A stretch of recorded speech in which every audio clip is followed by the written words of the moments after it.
Olha, existe uma frase escrita há quase 2000 anos que abre um dos textos mais profundos e, vamos dizer, enigmáticos de toda a história. É uma frase que atravessou milênios e é ela que a gente vai tentar desvendar hoje.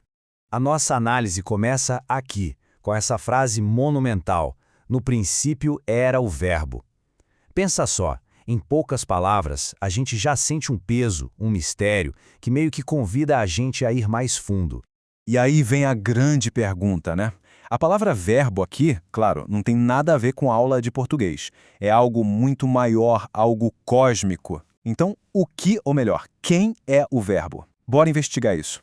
Bom, a primeira grande pista que o texto dá é que o verbo não é uma coisa. O autor logo de cara já deixa claro que não estamos falando de uma força abstrata ou de uma ideia qualquer, mas sim de alguém. E aqui a coisa fica clara. O verbo, que no grego original é logos, uma palavra que para os filósofos da antiguidade significava muita coisa, como a razão, a ordem do universo, é apresentado como uma pessoa, Jesus Cristo. E isso muda tudo, né? Tira a discussão do campo das ideias e traz para o campo pessoal. E aqui a coisa fica ainda mais profunda.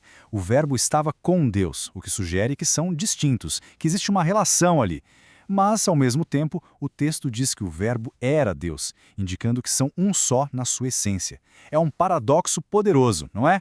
Para a gente conseguir sequer arranhar a superfície de uma ideia tão gigante assim, vamos usar três analogias, três comparações bem simples.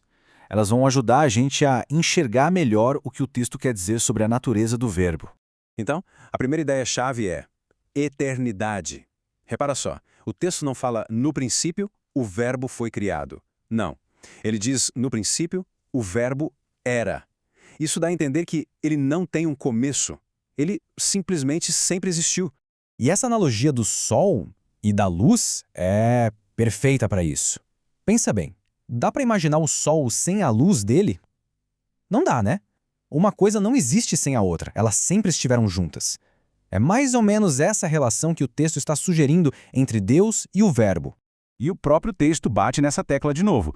Quando diz, ele estava no princípio com Deus, não está falando de um ponto no relógio, no tempo. Está falando de uma condição fundamental, sabe? Uma existência que sempre foi ali, ao lado de Deus.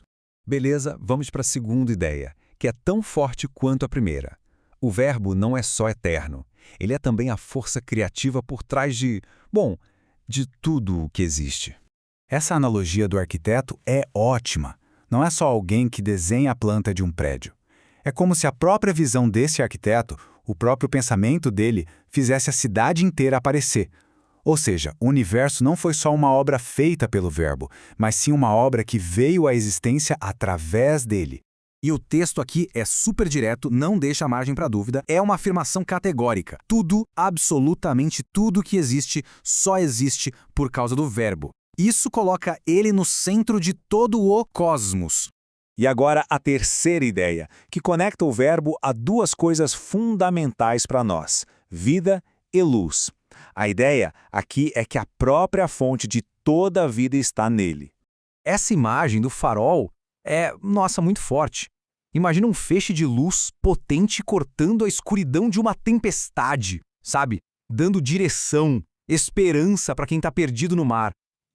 É essa a função da vida que está no verbo. E olha como o texto amarra isso de forma poética.